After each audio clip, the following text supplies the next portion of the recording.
did you want to do that live right there? Oh, okay. All right. All right, cool. We are live. Get the True Moo out of the way. Keep that in there. I love True Moon. Mm-hmm. It'd be cool if one day we were sponsored by True Moon.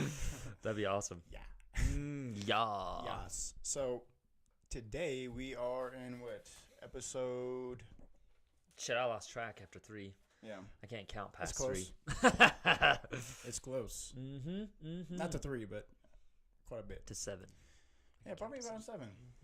So today I kind of wanted to touch on.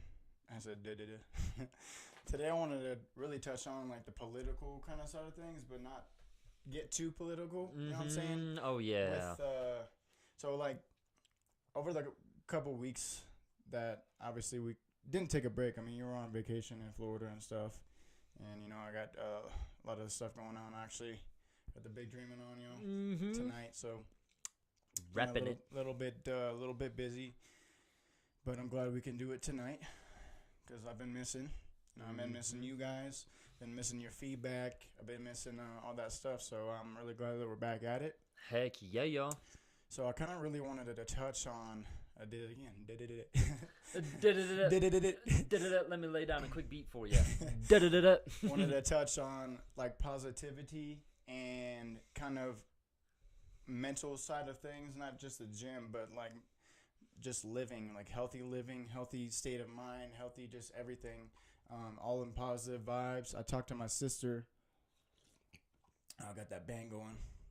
I talked to my sister on the 21st because that's her birthday, and you know, when she was over here in July, I was so caught up into like in a relationship that I kind of really I got really down on myself because I didn't spend enough time with her that I should have. Yes, we spent a lot of time together, but she was there to spend time with me. She was not there to spend time with this girl that I was in a relationship with. So I kind of got down on myself, and I was talking to her, like I said, the 21st.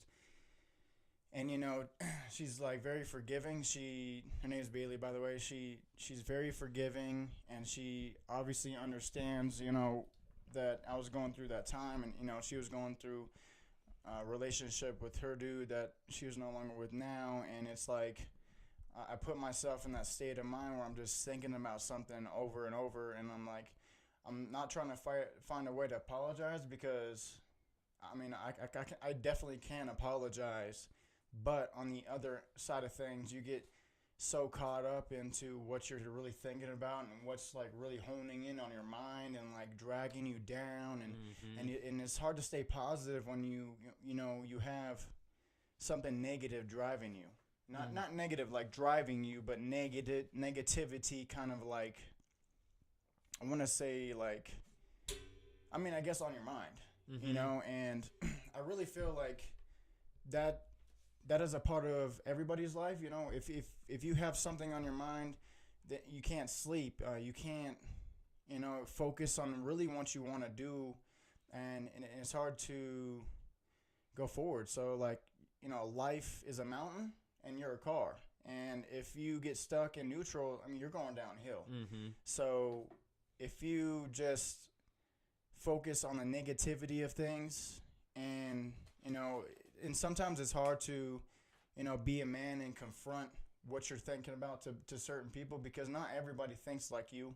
Not everybody is willing to forgive you. Not everybody is willing to even talk to you about certain things. And it's just, you know, negativity surrounding you. So, I mean, I'm glad that, you know, I kind of, you know, I did own up to it. I said, Bailey, you know, I've been really thinking about this. And in certain situations, like, you know what, I'm sorry, you know, I really wanted to say that when you were here, but she's in Germany now. Yeah. But it's like, you know what, she came up all the way, you know, she spent her time, her money to get here, and I didn't give her that respect. And that's what really kind of drove, not this conversation, but, you know, in the way that she kind of, you know, said, you know what, dude, it's all good, bro. Like, nothing, that shouldn't phase you. But at the same time, like, if you were in that position, that would phase me. Mm-hmm. You know, I'm here to see you, and you're not spending the time with me. Yeah. So, it kind of always comes around full circle. Oh yeah, for sure. No, well, it's a good thing that you apologized to her. Yeah. Because I was just thinking to myself, you freaking asshole. I mean, true. No. It's hard though. Like when you have a thought on your mind, it can like consume you, really can. So it could be ranging from the stupidest thought to one of the most realistic thoughts. You could have some sort of tragedy on your mind. Of course, that's going to consume you. Your house burns down. Of course, you're going to be thinking about all the like, what am I going to do with myself? Where do I go from here? Mm-hmm. And I think there's specific situations where it's okay to have something on your mind because it means that you're trying to think through it logically and trying to figure out the best possible path for you to take in order to get yourself out of that situation. So your house burns down. Okay, it's on your mind 24/7. You may not get much sleep, and that's totally okay because at least you're problem solving and trying to figure a way out of the situation that you're in. Mm-hmm. But then there's like the thoughts that you can't really do anything about, like they're outside your control, right? So it could be something like with your instance with your sister, it's something that's in the past. It's something that you can't change. It's something that you can all you can do is apologize, mm-hmm. and that's it. And those things can really consume you. For me, it can be like arguments. It can be things that I didn't say to somebody. I guess for me personally, going down to Florida, there's a lot of things that I wanted to tell my dad. There's a lot of things that I wanted to say to him, just let him know that, I loved him and how proud I was to be his son, all that fun stuff, all the softy poetic crap. That really, so not to interrupt you. Oh yeah, for sure.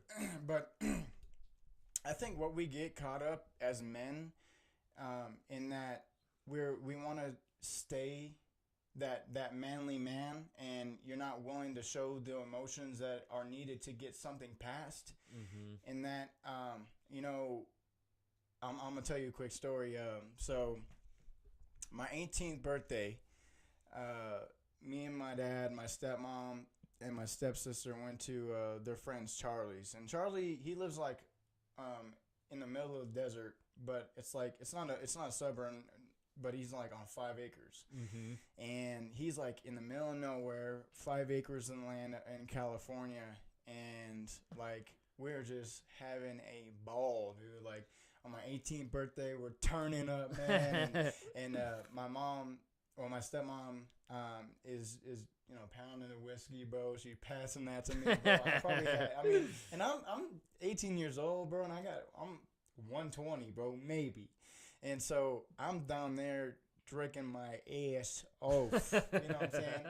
And so I'm getting super drunk, and I kind of wanted. I mean, by no means have I ever been like super, whore, like, yeah, you whore, bro. Like, yeah. But at the same time, it's like, you want to keep that manliness. Oh, yeah, for sure. And so I got super drunk, dude, with my dad, and we were sitting there by a campfire.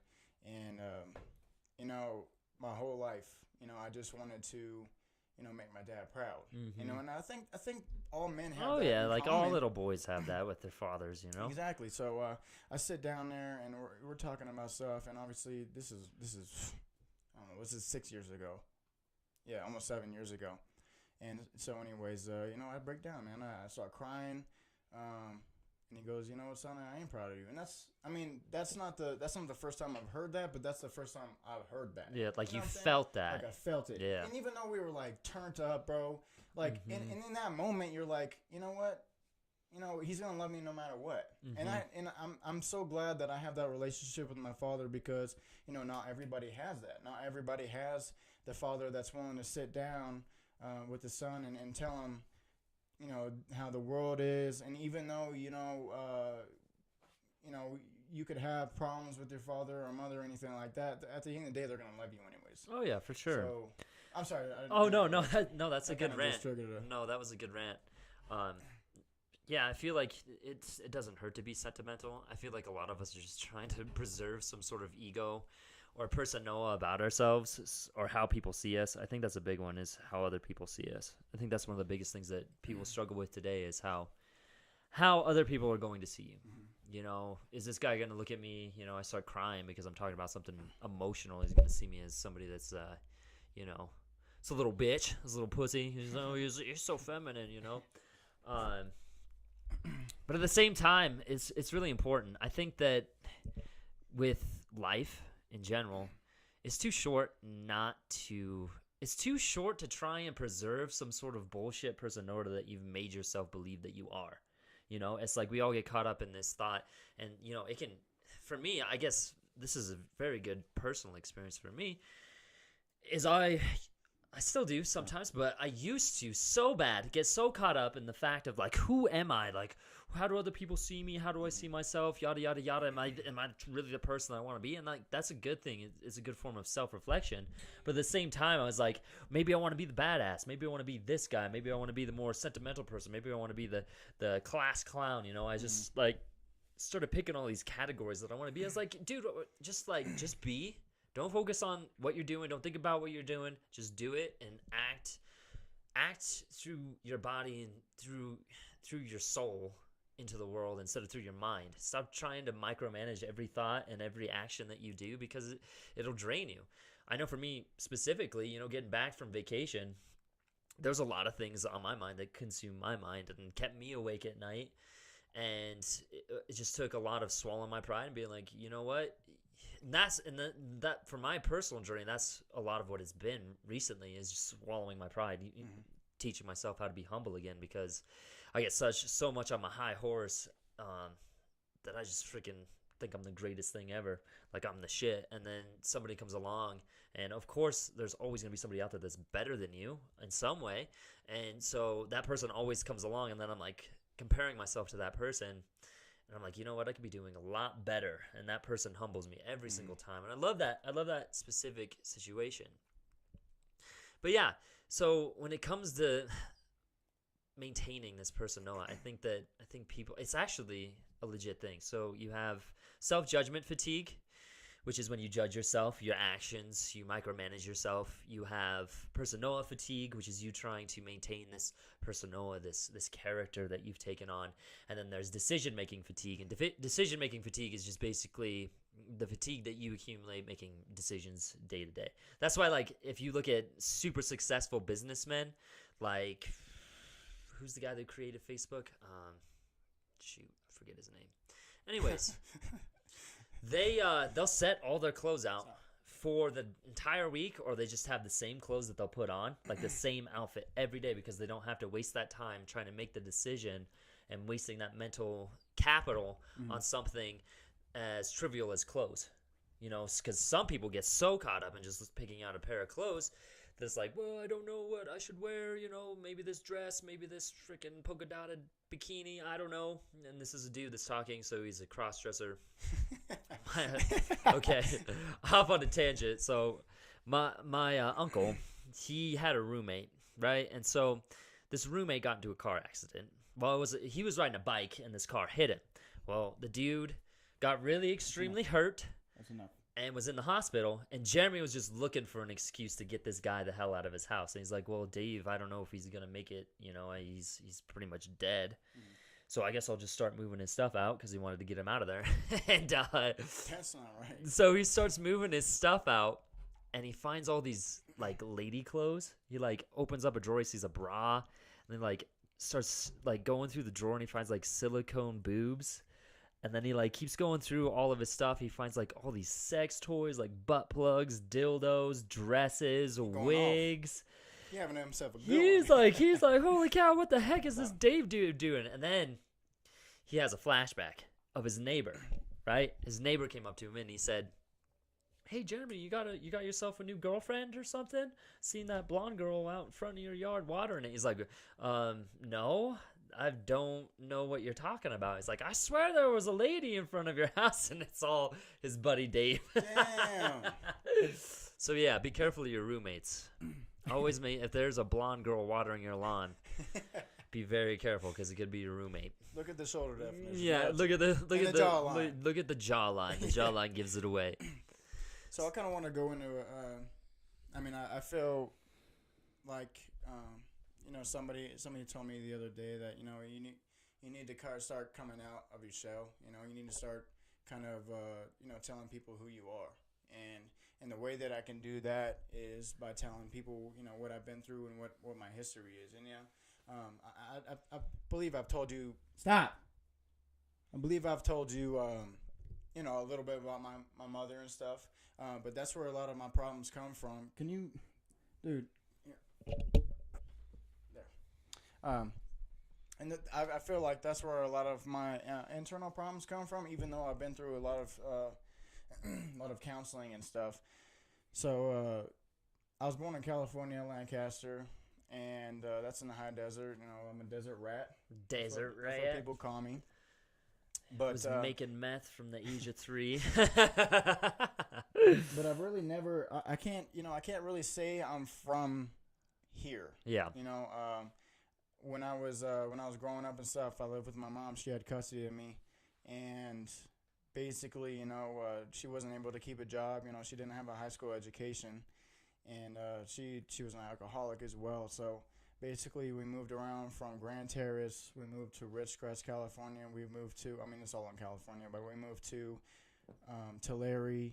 We moved to, a bunch of places. And, and it's kind of hard to, say all this stuff. But, she was not a very good mother. Mm-hmm. She had her own agendas. I believe she was married 6 times. And basically, I'm not trying to rag on her or anything, but she's in heaven. She died in 2015. And so basically, she just wasn't a positive influence in my life, mm-hmm. And I have a lot of problems with women about that, and not that I have problems with women, is that I just it's hard for me to trust any woman basically, and that's hard because. I want to, 2 women that I've been in a relationship with, I did not choose them very well. Yeah. And I'm not saying that I didn't learn from those situations, but I also, I took, 2.5 years or almost 2 years with one, and then about 4 months with the other one. And basically, it's hard for me to put trust into. I'm not saying any woman, but it's hard for me to put, that trust into giving myself to them. Oh, yeah, for sure. And so, so I can't really say I'm from really anywhere because I'm not from anywhere. So my dad won custody of me when I was 9. We lived in Ridgecrest for a little bit, and then we moved to Adelanto, which is really like the hood, and that's where my stepmom had her. And they got married. My dad and my stepmom got married, and that's where she had her house, And then we lived in Hesperia because obviously we want to get out the neighborhood and stuff because it was mostly like black people, Mexicans. I was probably like the only white kid on the block. So, Nice. So we moved to Hesperia. I went to Oak Hills High School. Had a fantastic 2 years there at Oak Hills High School.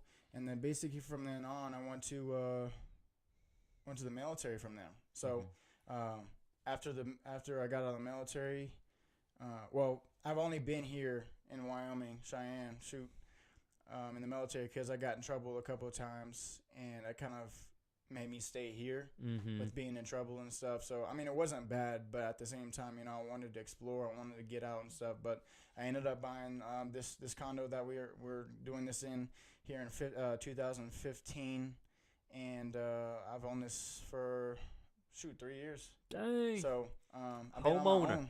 own. I've been on my own for 6 years. I feel like I'm doing pretty well, but really I don't really have any family near me. The closest family I have near me is in California, which is my dad, my sister, or my stepmom, my sister.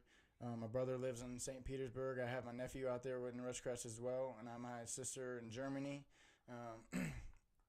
It's sometimes it's kind of hard, man. It really is because I don't feel lonely by any means, but I also don't feel like that I just have to do everything by myself. Yeah, for sure. You're independent.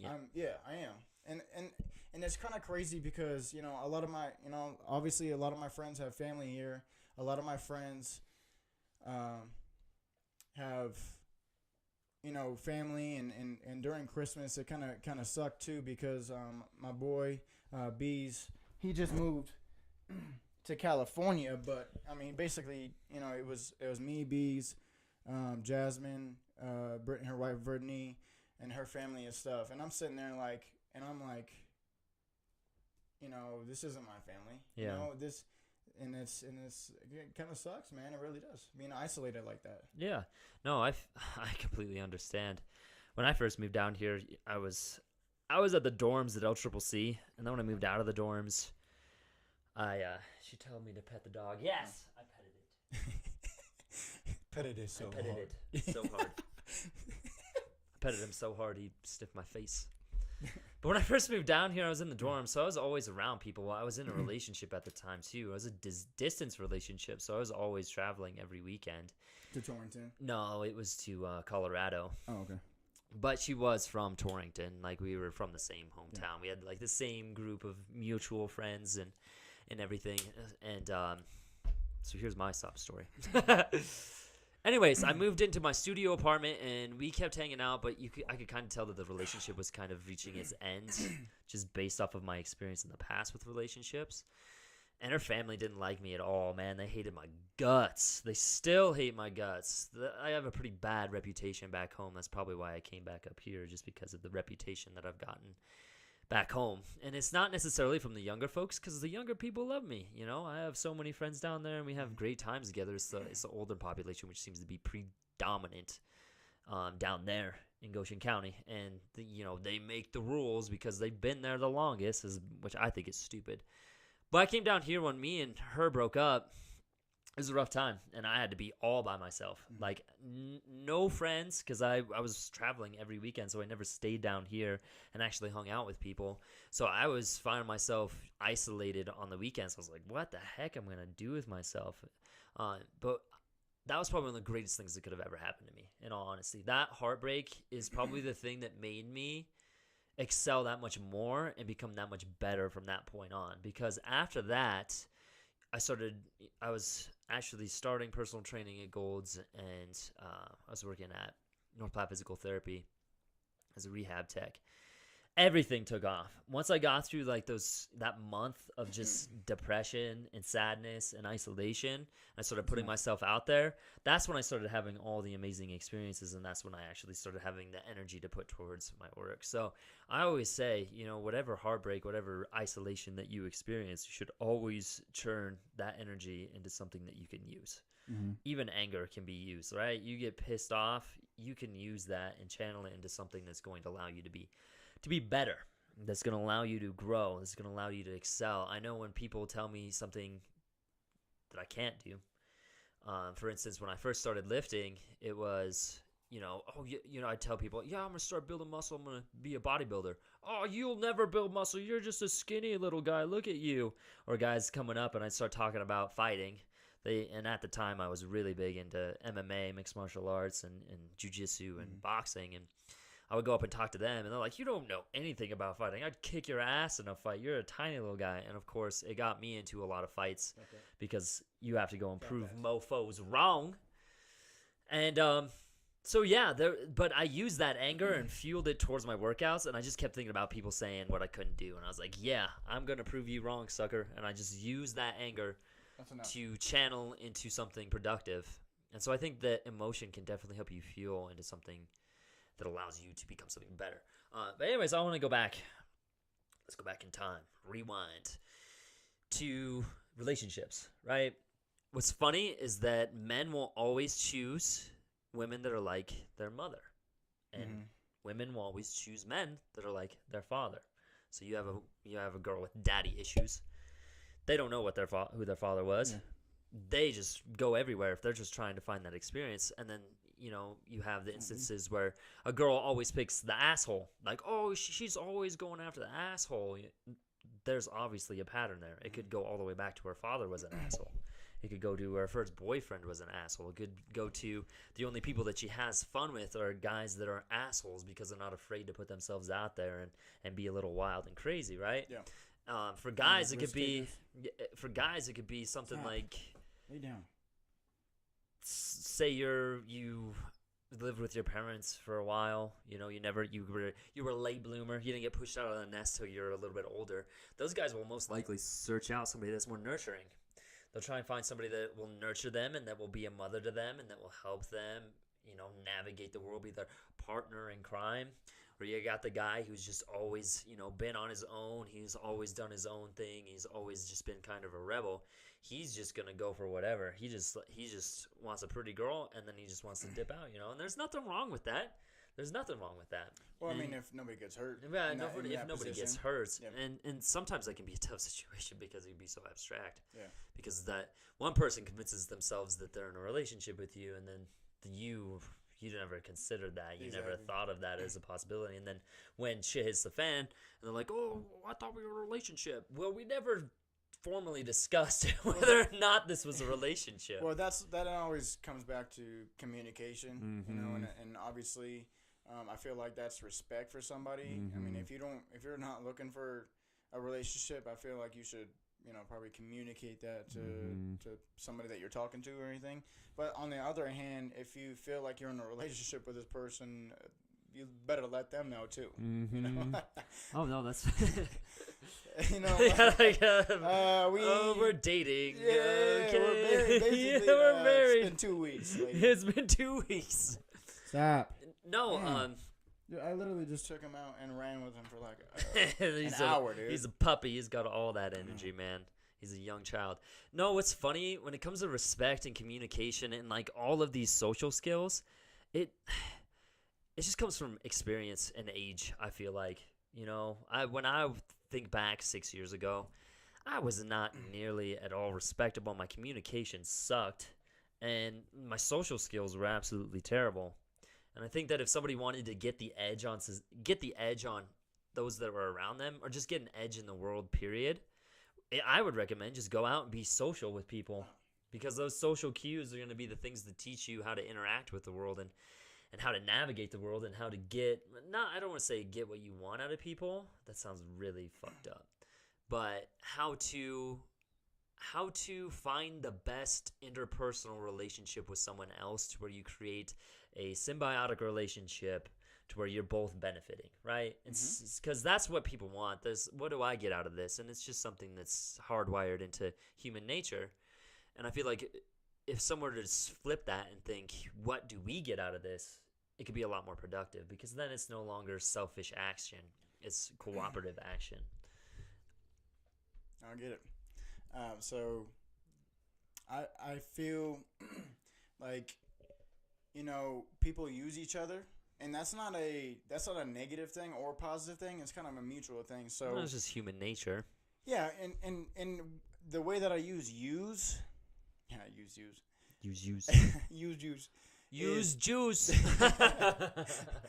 is the way that I use the meaning of use is not in a negative light, like, hey, I'm using you for sex. Yeah. Hey, I'm using you for a car ride, or using you for money. With the way that I feel that is when I'm doing negatives is use.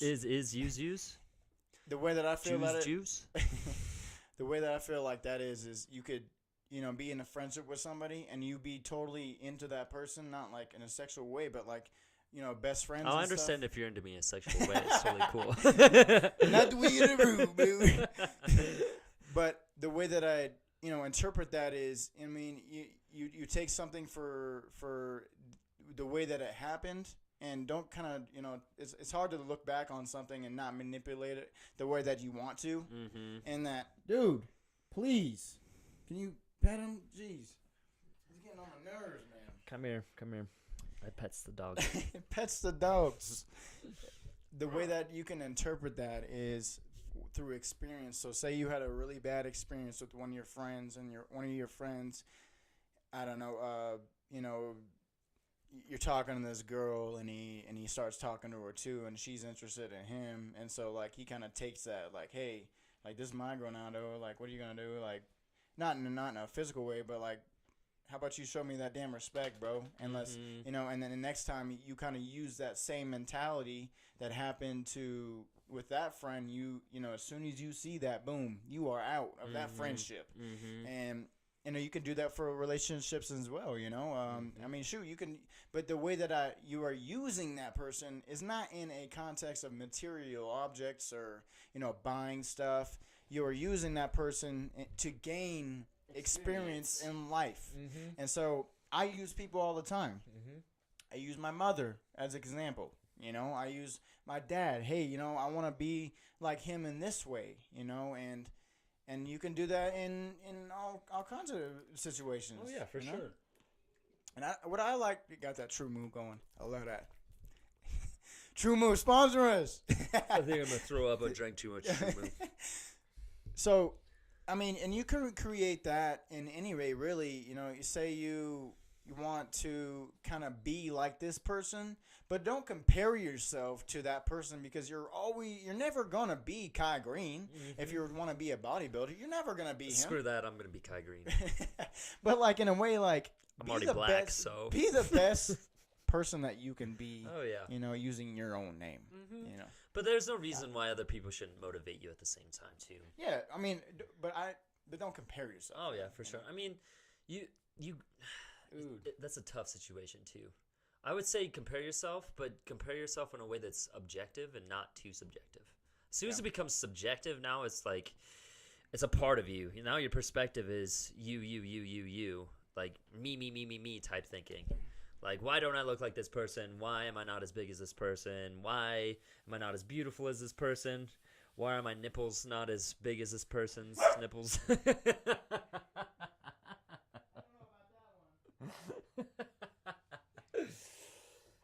you said? Yeah. I was in another room, but you said nipples? I get it.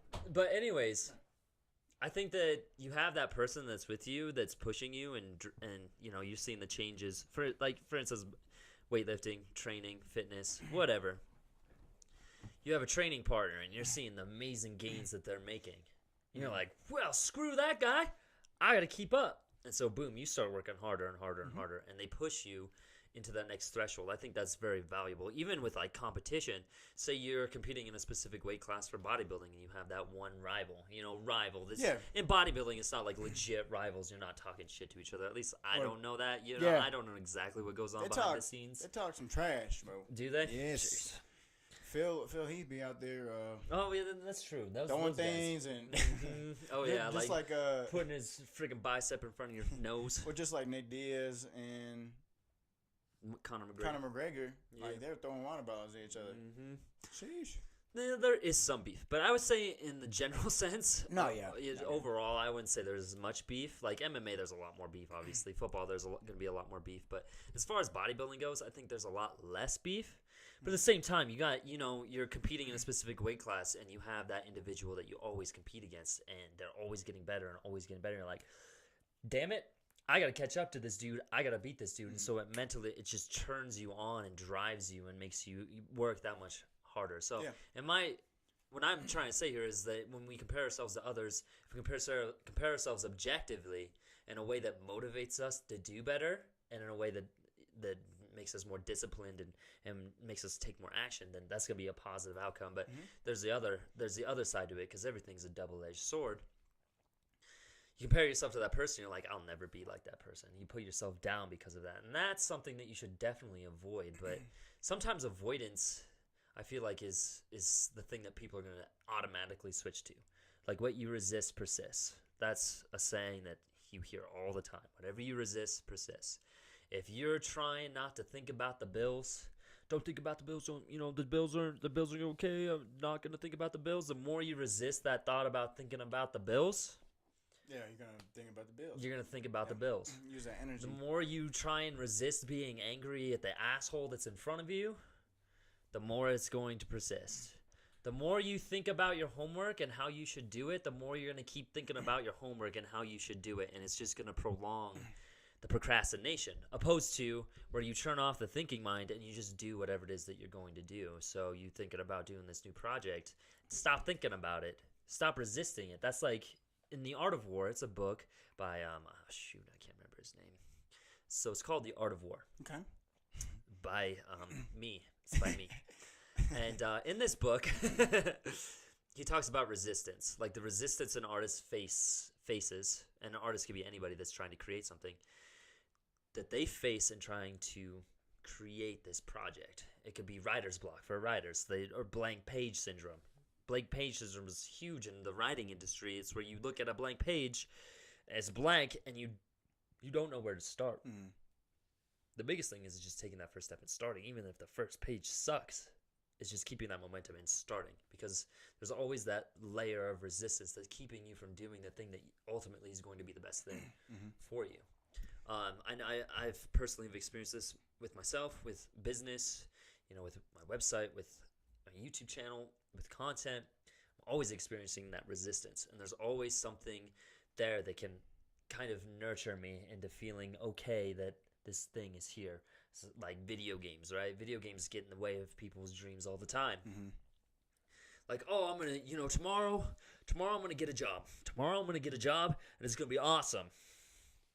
You wake up the next morning, oh, I don't got to do anything today, so I guess I'm supposed to get a job today. You know what? I'll just play like 2 hours of World of Warcraft. It'll be okay. That wow. And then freaking 16 hours later, the guy didn't sleep. That wow. 16 hours later in the World of Warcraft, and he can't pay his bills. The Game of Thrones. Game of Thrones. I love that show. That's a great. I have never seen it. It's great. It's I kind of want to flip. I mean, if you don't like the Lord of the Rings type stuff, I love it, man. You love that I kind of love stuff? Vikings, and I'm really sad that the Viking. Oh my, dude! Literally, I was so mad when I saw. Spoiler alert! Facebook, Wait, dude. Spoiler alert! Okay. On Vikings? No, Vikings. You all caught they got up? their canceled. They got the show canceled. What? Yes. I'm that's so mad okay. because that was my show, bro. That was my That show. was my. Okay, hold up. Let's Wait, this was not your show. Let's clear this was this my up. show. This was totally my show. Okay? This was my show, bro. I wrote the screenplay for it. Okay. I was at HBO. All right. I put my initials on a piece of paper and I sent it to him. Okay. It's my show now. But yeah, I love that show. I kind of want to flip the topic to what we kind of really Let's got get off it back the topic. on track. Let's just talk about Vikings and Game of Thrones. So positive vibes and positive vibes. Yeah, vibes. So as we really got off topic on there. Well, we were talking about comparing yourself to others. Oh yeah. And then we were resistance. So the kind of the direction I want to kind of shift this conversation is, we have to, screw all the political parties and screw, and I'm not saying screw religion because, I believe in God and stuff, but screw, I want to take people's thinking and turn it around because we have to realize that people are different,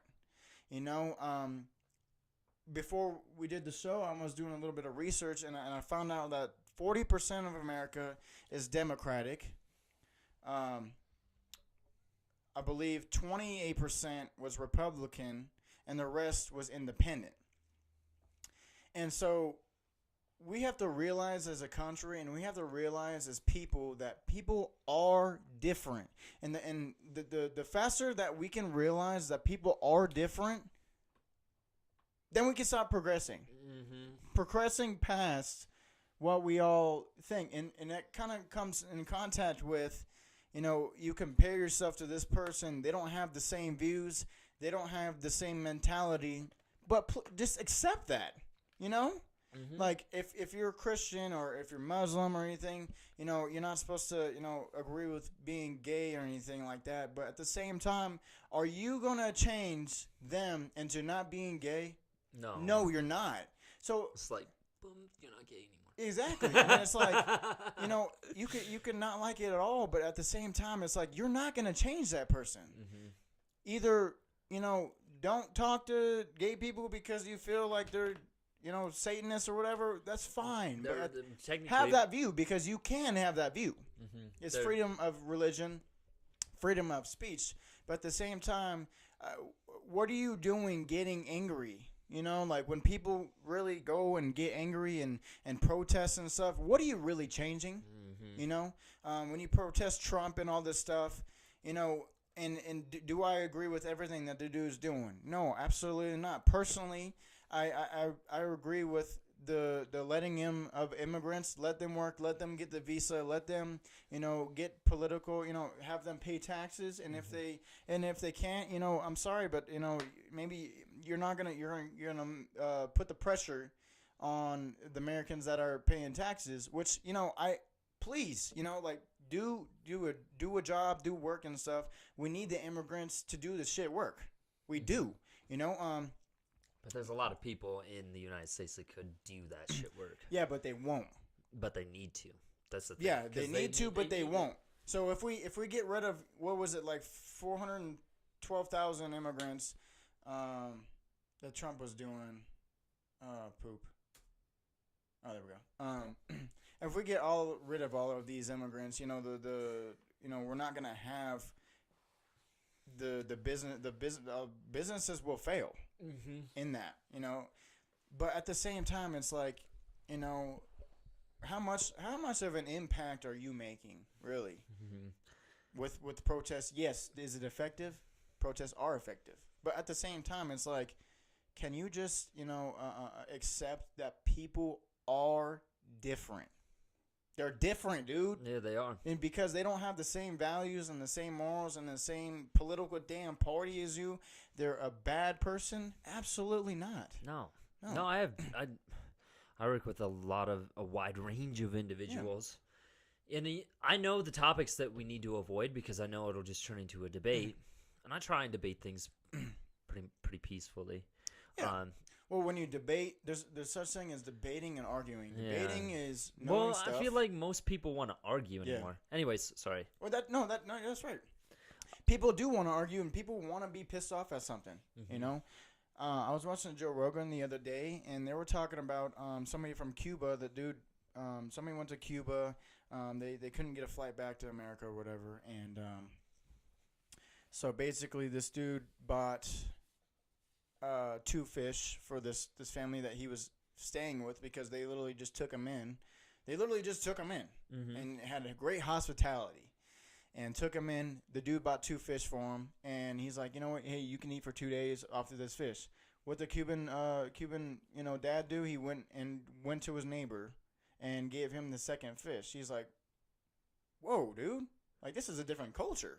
You guys are so loving towards each other. This is a real community. In America, you would buy 2 fish, and you are eating them 2 fish in that day, man. Your family, and what's the crazy thing is we're so lost, I feel, as a community, and everybody thinks that America's, the greatest country in the world. You know what? I feel like America is great. America is great. We have such great things going for us, but we kind of sleep on the fact that we have it really good here, and people don't have it so great in other countries, and you want to really just bitch about the smallest things where, I know I'm going to eat tomorrow, even though I'm broke.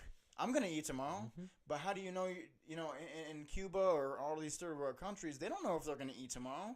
Is that a real fucking problem? Yeah. Am I going to be able to feed my children? I don't know, man. Hopefully God graces me with that. But on the other end, it's like, in America, we have so good.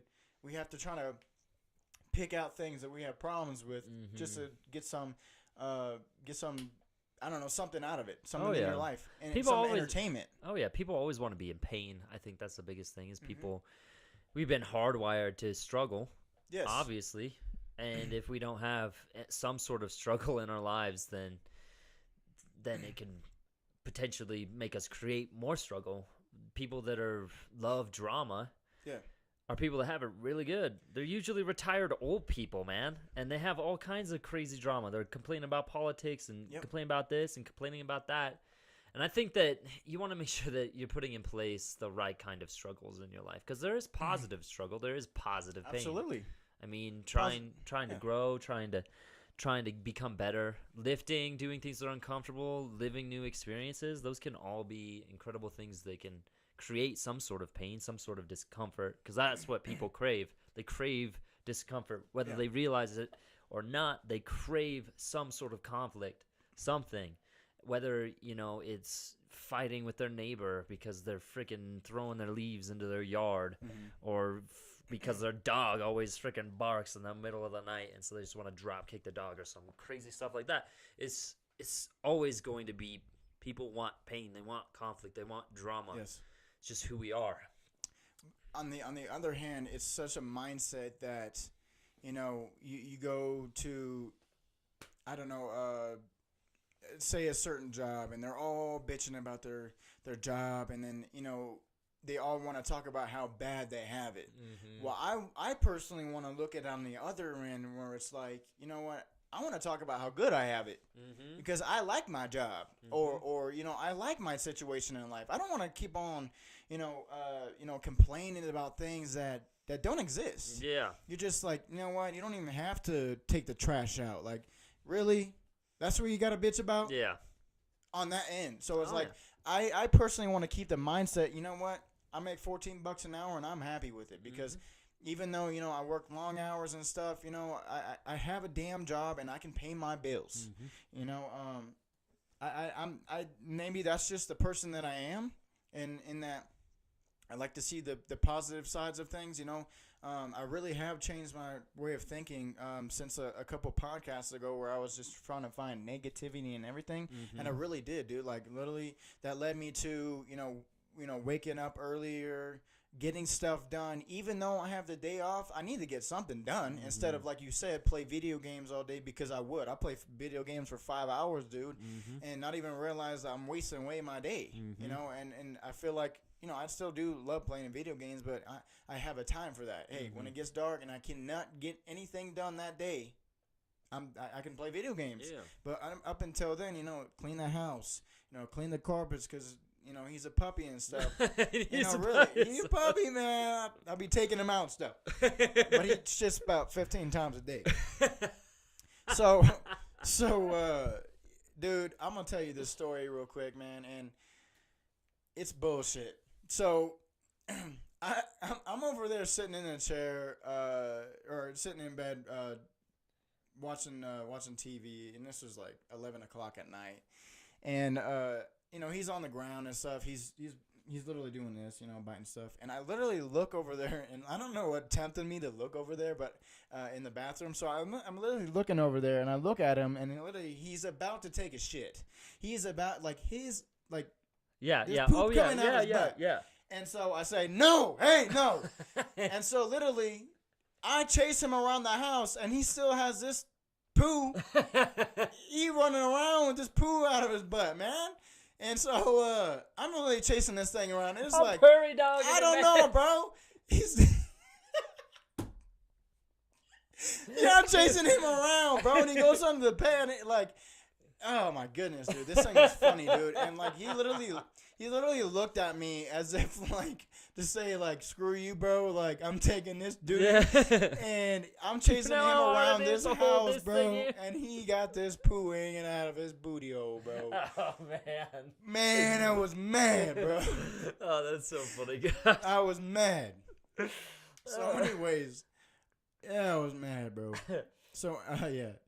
And so, I clean the carpets up and stuff, because he's dutying all over the damn place. I take him out 15 times a day, but that's not enough. And so, I try to get something done every day. Heck yeah, dude. Even if it's a day off. No, that's the best thing. I feel like if I have a day off and I don't do anything all day, I'll just be drained. I'll be I'm just tired. I'm like, there's no reason you should be tired. I've been resting all freaking day, man. Why am I tired? No, I get that way too, and I think that's a problem, because as soon as you sleep all day, say you sleep 10 hours at night, and your body just gets in that position where you just want to sleep. And so you got to just stay that positive mindset, get things done every single day, and just look at the world differently. With this podcast, truthfully, I want to incite people on knowledge of positive mindset, positive physical attributes. Go to the gym because it's positive. And we're driving this kind of scene to where we're like, please make your life better by making your life better because hopefully through us, or maybe we'll open your mind up to something and we can change somebody's life in the world. Well, I think the big thing is just showing people that you can change and that it is possible to change. That's probably one of the biggest things when it comes to doing any sort of work that involves, whether it's personal training, whether it's self-development, like a self-development coach, a success coach, entrepreneurial coach, mentorships, anything like that. A lot of it comes down to the first step is awareness. I truly believe that the first step is awareness. If you're not aware of your life situation, of the things that distract you, of the things that procrastinate you, of your daily thoughts and the daily things that are happening to you, if you don't have that awareness, you have no idea where to begin. You don't know where to start. It's like, what do I get rid of? What do I bring in? You don't know. So when you bring your awareness to, hey, when I get home, the first thing I do is I sit down on the couch and I drink a beer. If you're not aware of the fact that that's something that could be potentially holding you back, then you're not going to change it. No. You're not. So until somebody comes around and says, hey, you know what? You should probably stop sitting on your ass and drinking a 12 can or drinking a freaking 12-pack every night. Then it's like, at first the person's going to be mad. The person's going to be angry with you. Because they're like, oh, screw you, you don't know me. But it'll still sit in their brain, right? And eventually they'll come to you and be like, you know what? I think you were right. Or they'll just be pissed off at you the rest of their life, and you did your best. But yeah, when it comes to changing your life, it just comes down to awareness. And I think that when you flip that awareness to something that's more positive, like when we were talking about earlier with the focusing on your problems in your life and creating new problems because you don't have any struggles in your life. And where you flip the script is there's a reason why self-development coaches and mentors and all of these guys like Tony Robbins say, write down 20 things you're grateful for in the morning. Yeah. Because that already gets you thinking in the right mindset of, okay, my problems aren't that bad. I have a great family. I have great friends. I have a great job. I have a house. I have food. I have the means to make more money. My legs still work. All of these awesome thoughts. And those will definitely, it's kind of like, what are you using to start your fire for the day?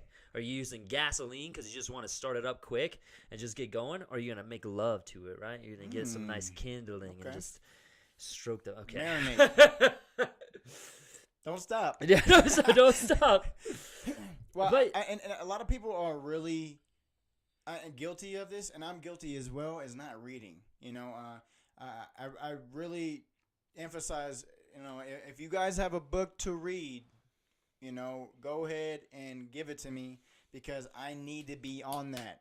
Make me accountable because, yes, do I read some things? I read some things.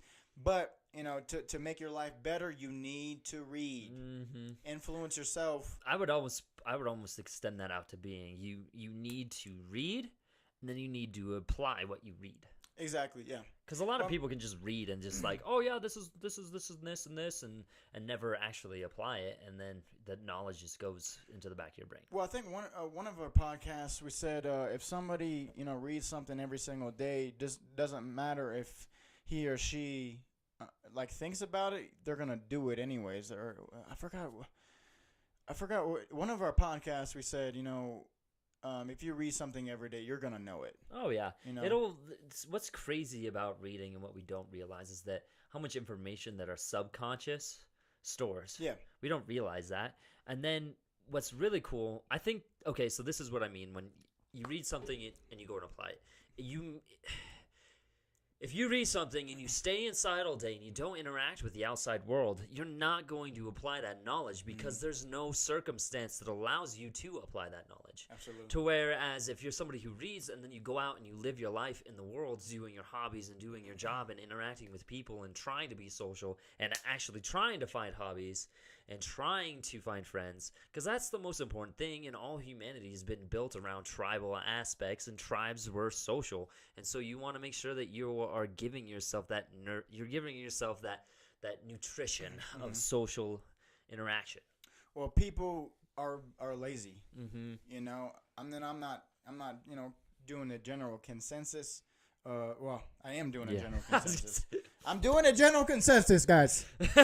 Of people are lazy. And people are gonna want to find that shortcut each and every day to cut that out of their life. I just literally, I see it all day long anyway. My school's person for that. For like classes, she sets up classes and stuff. Oh, your advisor? Yeah, school advisor. I was literally just talking to her, and she's like, I saw her thought process going into her head. I'm literally just sitting there talking to her, and then she's like, well, it's 6 o'clock now. I don't think I'm going to go to the gym. I got too much stuff to do. And I'm like sitting here watching her go through her mindset, in sentences. Like boom, maybe I'll go to the gym. Like she turns it down. Maybe I'll go to the gym.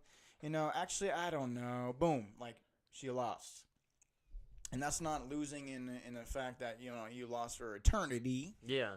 But you lost that day. You did. And there's nothing wrong with losing.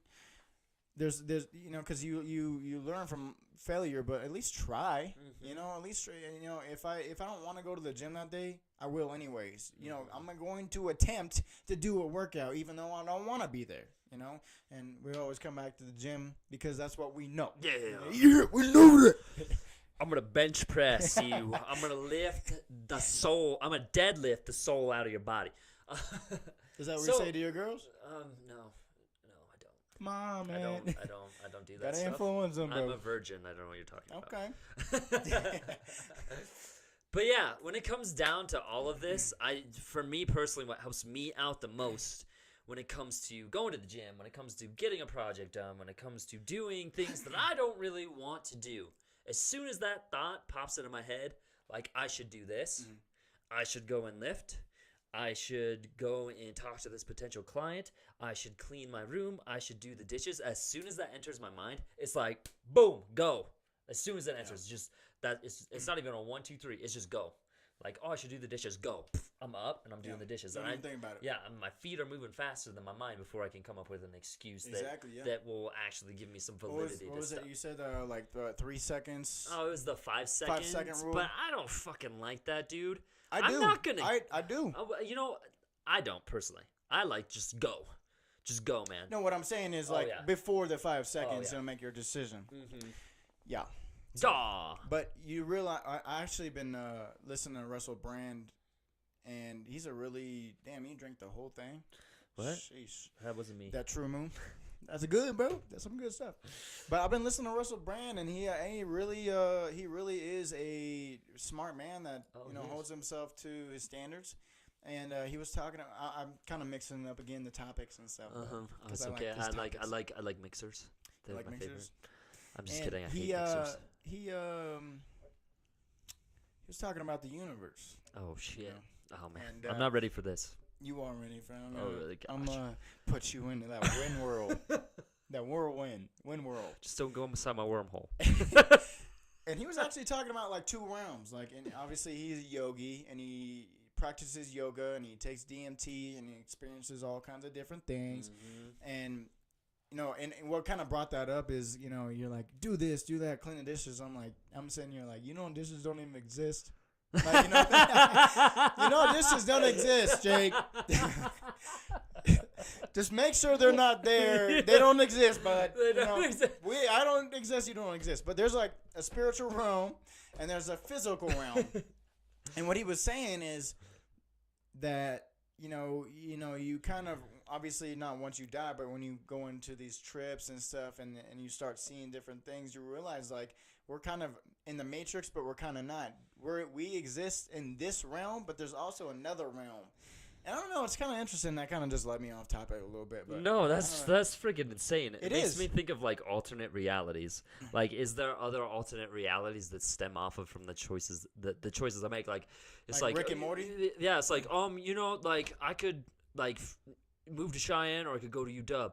Like one of me moves to Cheyenne, the other one moves to Wyoming, or moves to Wyoming, moves to Laramie, the University of Wyoming. That's what I was trying to say.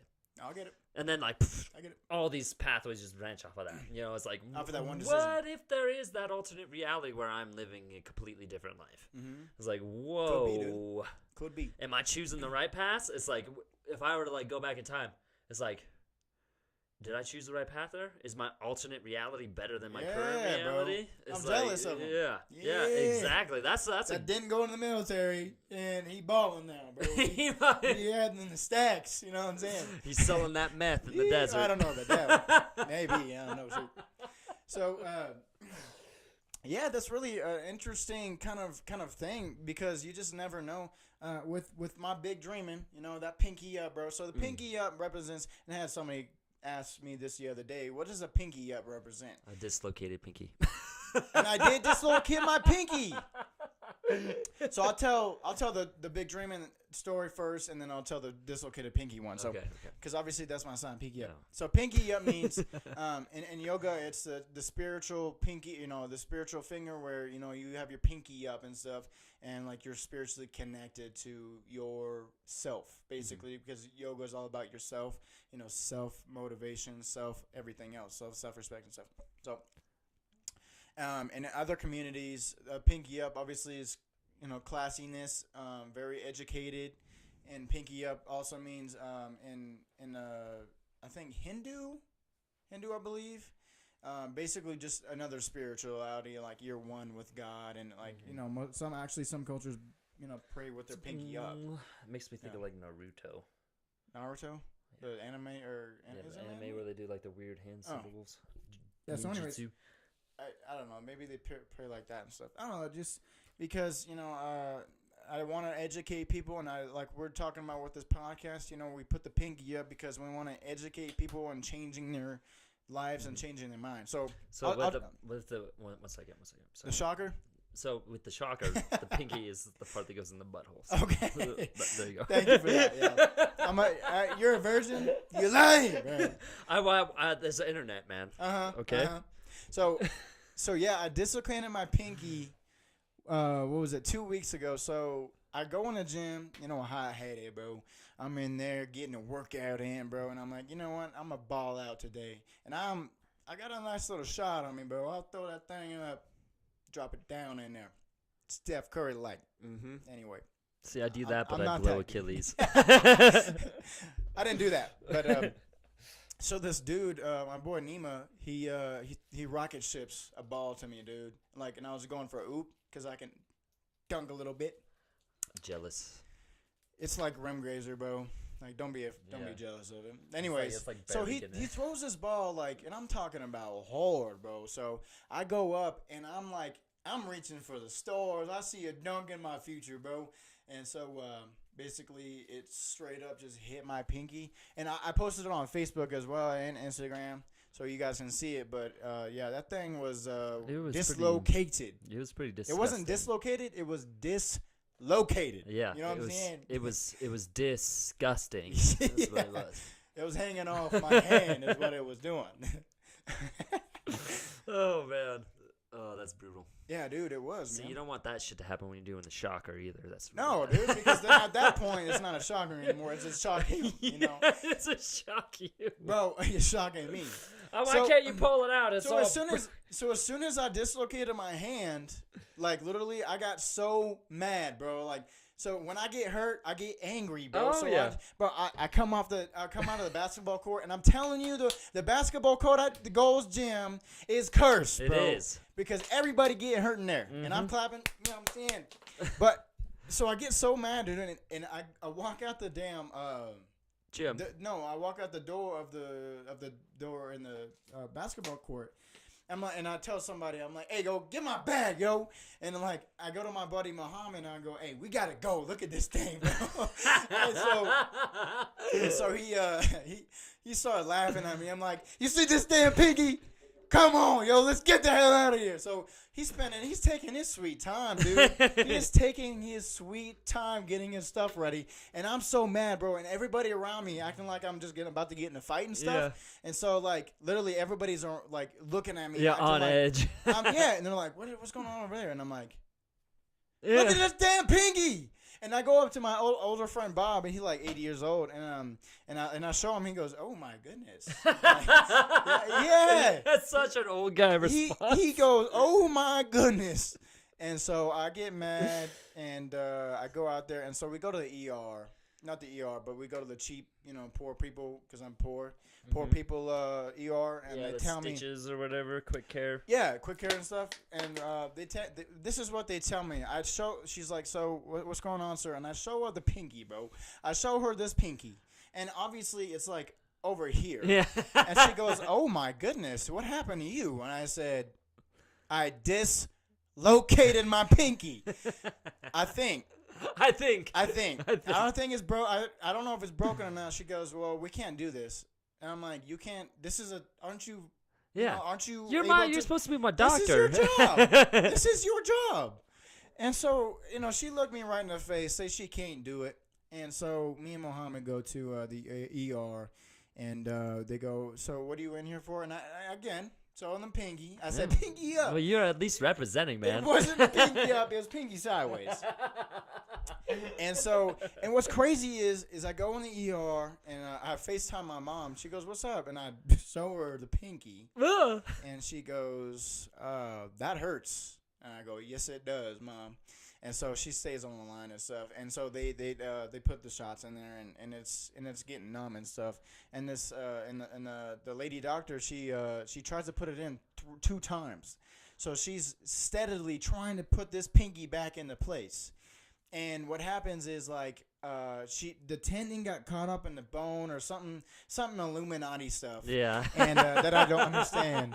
And so she tries to put this pinky in twice, bro, and it hurts so bad because I know it hurts. Yeah. It don't hurt at the moment, but I know it's gonna hurt. So it looks, I don't know, it looks like a Vienna sausage at the time. And so this thing, like, I'm telling you, it's so swollen. And so they have this male doctor come in, and I'm not even joking, guys. Like, literally, this male doctor, like, and I'm looking at this whole thing, man, and he brings my pinky all the way back and then folds it over, and I'm, like, sitting here, and I'm like, is this reality? Is this reality? No, this is another dimension, bro. Yes. This is the physical realm. This ain't happening. And that ain't even a pinky. It's not even a pinky, guys. It's a plant. So when that happened to you, and we still do it, me and Dion were walking through when you came walking out of the gym. Ooh. And this was you. I'm pissed. Bro, I was so mad, bro. And that's what I said there. I'm pissed, bro. I am pissed. Everybody around me was like, "Why are you pissed, bro?" And I just go, I'm "Look at pissed." this thing. I was mad, man. No, I was mad. No, that was a sucky situation, dude. Those suck. And then the next day, yeah, I was there. You were there. Oh, you were there. Yeah, oh, okay. I was sitting at the desk with my client. Oh, okay. And I was like, it happened, and I was like, I don't know that guy. Yeah. So you guys want to hear the story, or? All right. So basically, and I'm not biased or anything, and I have no beef with anybody. I try to maintain the. He shanked a guy. He fucking stabbed. I didn't shake him. Be real. So, anyways, so this is my part of the story, and this is not biased at all. I'm gonna own up to everything that I have, man. Yeah. Okay. So, so you can tell him about the prison shank? Not the prison shank. That's not for today. And so, basically, like, so I'm doing shoulders, dude, and this dude, like, I get up, and I turn around, and this dude just stands right in front of me, like, and I'm like, okay, what's up, man? Like, what's good, bro? And then he just looks at me and stares at me in the eye, and I'm like, I take off my helmet. What's your problem, bro? Like, you good? Like, do you need the machine? And he just sits there and he goes, what the fuck is your problem? And I go, I'm chilling, bro. Like, I'm just doing my shit. And so, like, he starts walking, and he, like, little check bombs me, and he goes, what the fuck is your problem, bro? And he pushes me. And I'm pushed against the shoulder machine.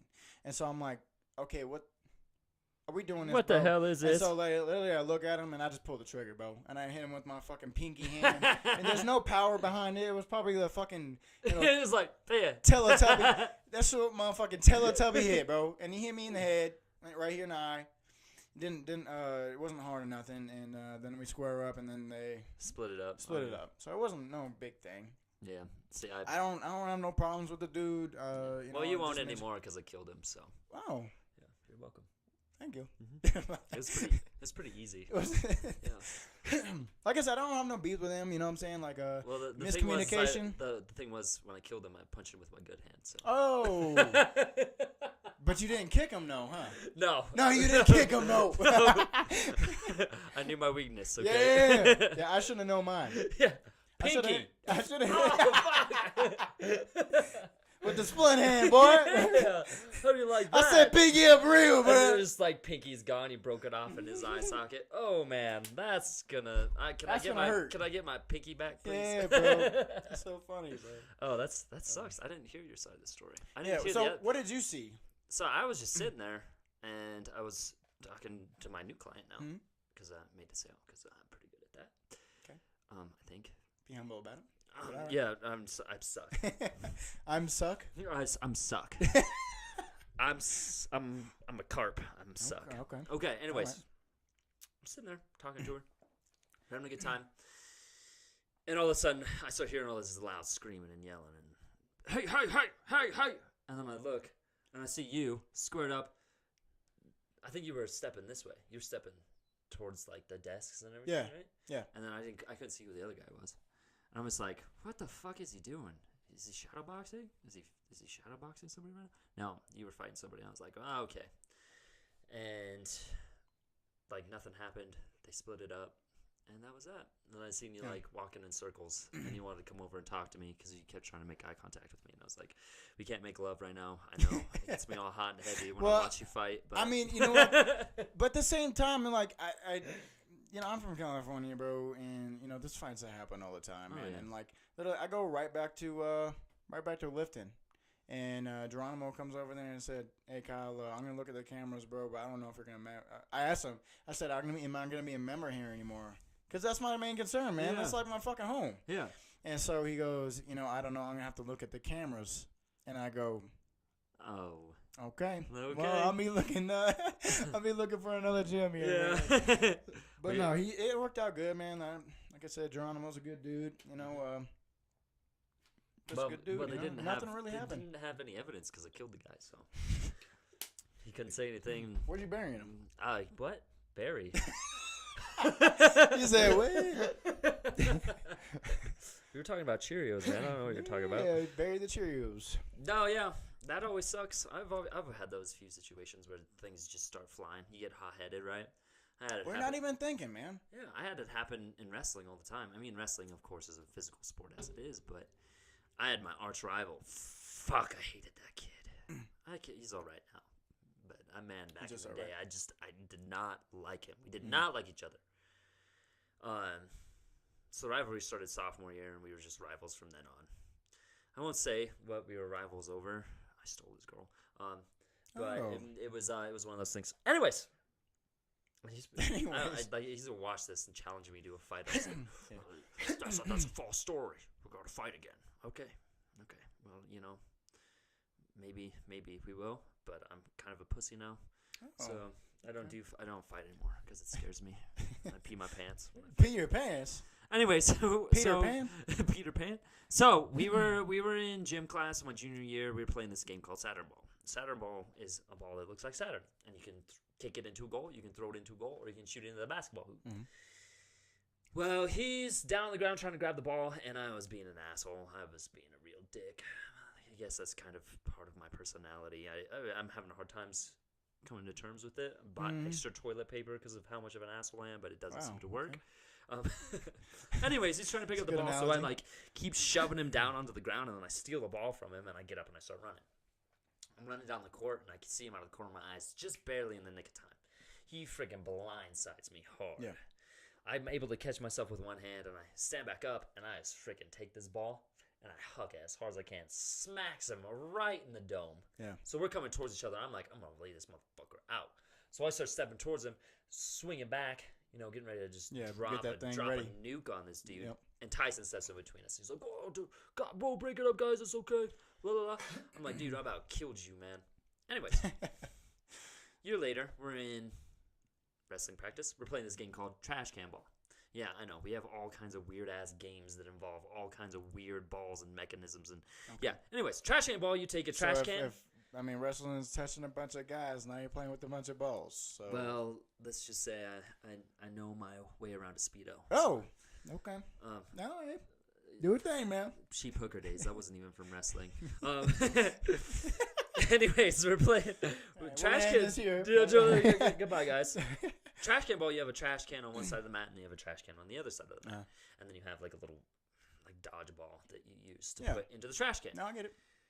It's no rules. Like you just you're laying each other out. You're throwing each other in freaking throws, wrestling throws, tackling each other, all that fun stuff, and you're trying to score points. Mm-hmm. So Liam scores on me. Oh, I just dropped his name. Whoops. His name's Neeson. Giant. No, that's too close. Oh. Anyways, he scored. Nielsen. Yeah. Nielsen? Yeah. Okay. Neeson? Neeson or Nielsen? It was back when he was Neeson. Oh, okay. I get it. All right. Yeah. Nielsen. Anyways, he scores on me.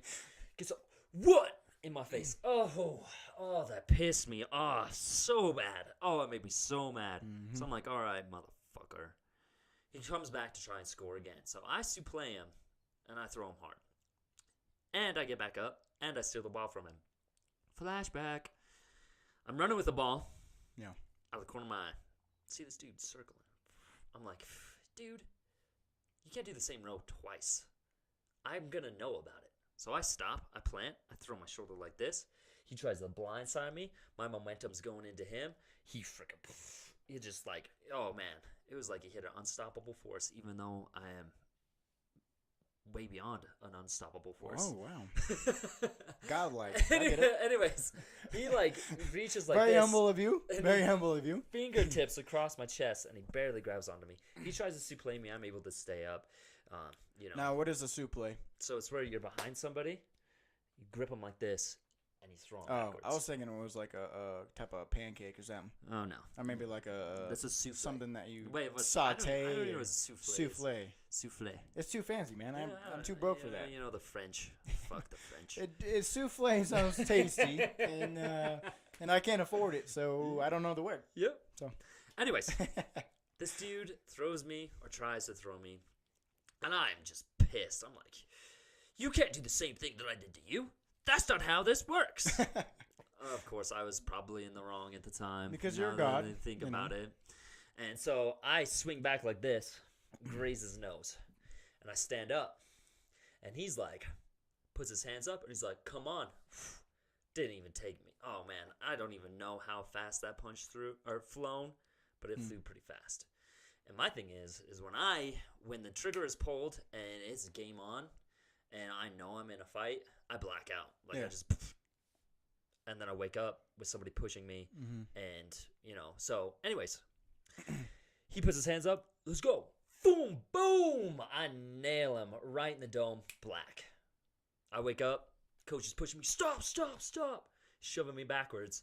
Liam's down here against the wall like this. Damn, I said his name again. I'm doing terrible with confidentiality. So basically, you go into a mindset to where you're just in the zone.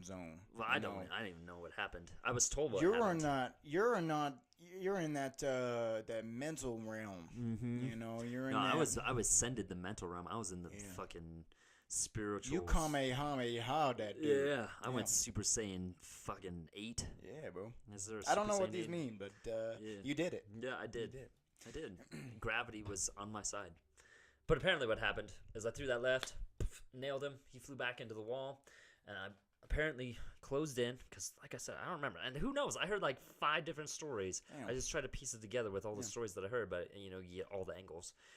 TMZ shit. I freaking uppercutted him. I hooked him, and then I finished him off with another cross before the coach got in and started pushing me away. Damn. So it was a pretty good combo. Got that keister. That's the thing is when you learn that kind of training, apparently it all comes back to you. I get it, bro.